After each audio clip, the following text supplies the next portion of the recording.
and go down there and do your thing and make you feel like, you know, we're have this flow where it's like you want to share my energy, share my nectar. Yeah, and see if that connection, if that energetic connection isn't there, and that energetic connection and chemistry is everything, regardless of whatever techniques you've learned, whatever, you know, knowledge you have about a woman's anatomy. Like if the chemistry and the energy isn't there, then none of that's going to matter anyway. But let's say that connection is there.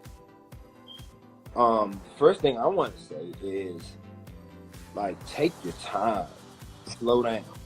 For most guys, like, slow down, take your time, consider all of this that's going on, because beards can be a problem. That can be an issue. You know, the short stubby ones are the worst. Yeah. The longer one's okay, but when you got that short, like, growth coming back, like, no, I've had rug burn from that before. It's not good. Yeah, and I mean, you may want her to be kind of trimmed too, because that can be an issue as well. Okay, so tell me about trimming, because that's how we started talking when we talking about trimming. And does that deter you from doing oral sex? Is trimming? She bushy. So I think first let me say, I think that a woman should be able to do whatever they want to do with their body, whatever their actual preference is what they should do. And a little, for my personal preference, like a little hair, I think can capture like the natural scent of a woman. Pheromones, Pheromones, definitely. But considering the anatomy down there and the way your labia is shaped, and if the clit is actually exposed already, or you have to kind of find it, you know, having the extra hair just adds another layer of just confusion and mess down there. So, and then you don't want to have that friction of the hair against your clit, against the tongue. That's not a good. It's not a good look. Yeah, it might be a lot. Yeah, that takes away from the man's pleasure and the woman's pleasure. Well, I think I don't know if I've ever eaten the hairy pussy before. I don't mind hair. I like hair. I got hair. And the reason I do, because I just stopped caring. I realized that I did shave because I was supposed to, and I just stopped. I was like, this is just like too much extra work, and it feels better when it's not always bald, because then every time it's bald, and then it comes back spiky, like that shit is irritating.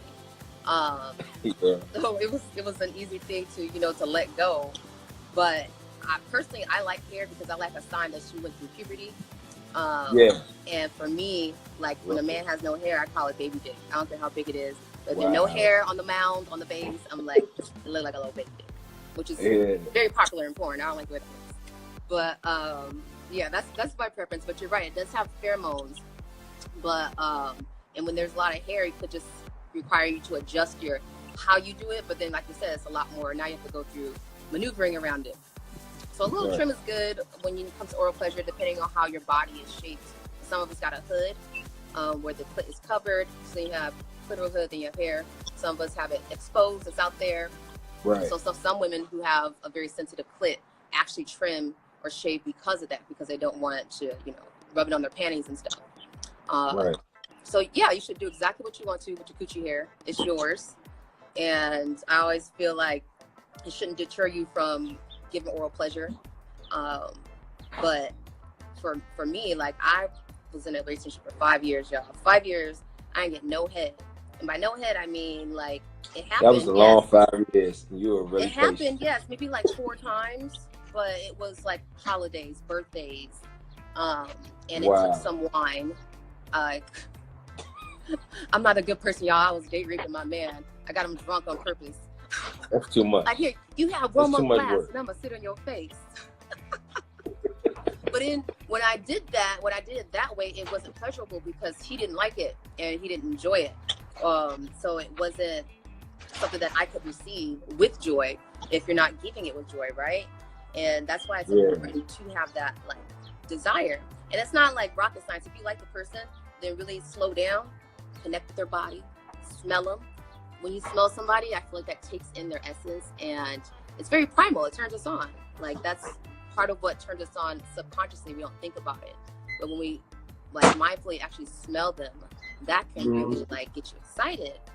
So then you have the smell, you have the taste, you got the touch, you got all your senses flowing into this person, and vice versa.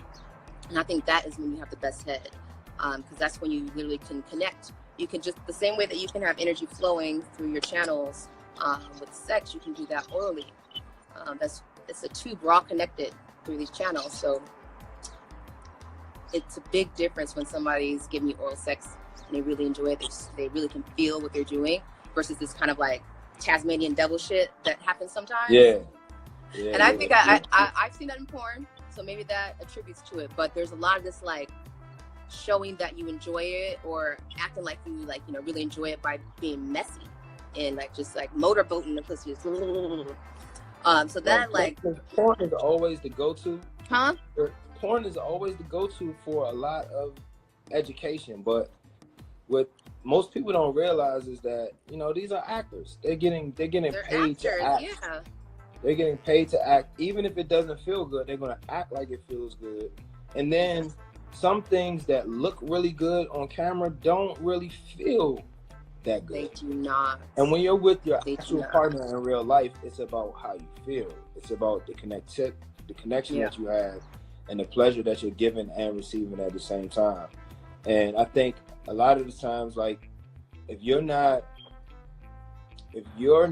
being pleased by pleasing your partner, there's some unresolved trauma or something that you got to deal with. And most, like, we got to also understand, like, what's going on with the clit. There's so many nerve endings down there. So many nerve endings down there. Fellas, if y'all would imagine, like, the head of your penis being shrunk down to the size of clit, that's basically what it is. Condensed. Yeah. Condensed down there, right. So as sensitive as that area is, it's like you don't have to be so forceful. You don't have to be so rough. Like, take your time, slow down, be really slow, soft, deliberate, and pay attention to the clues. Like, listen to her breathing. Is it getting heavier? Is it softer? Is she moving with you? Yeah. There's so many different cues and clues. Right. You got to kind of pay attention to what's going on.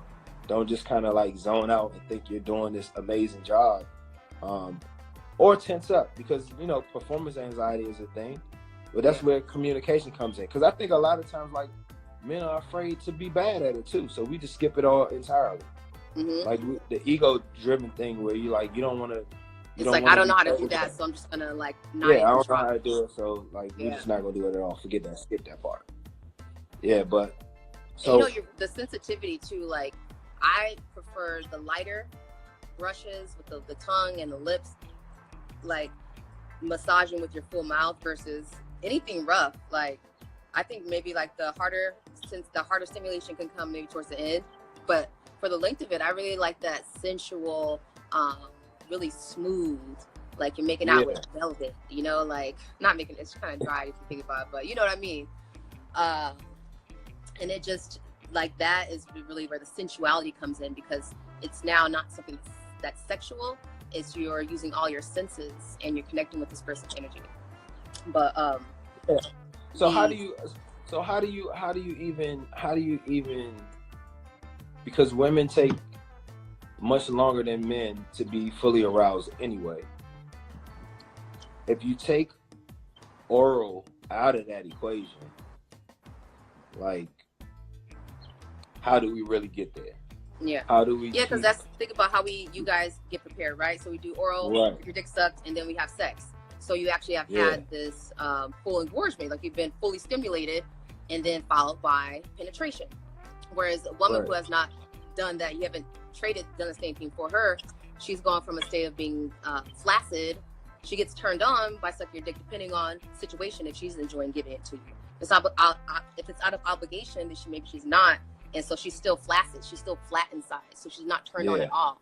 So then by the time you get your dick sucked and then she's inside or you're inside her, you're still having sex with a flaccid vagina. She's not aroused.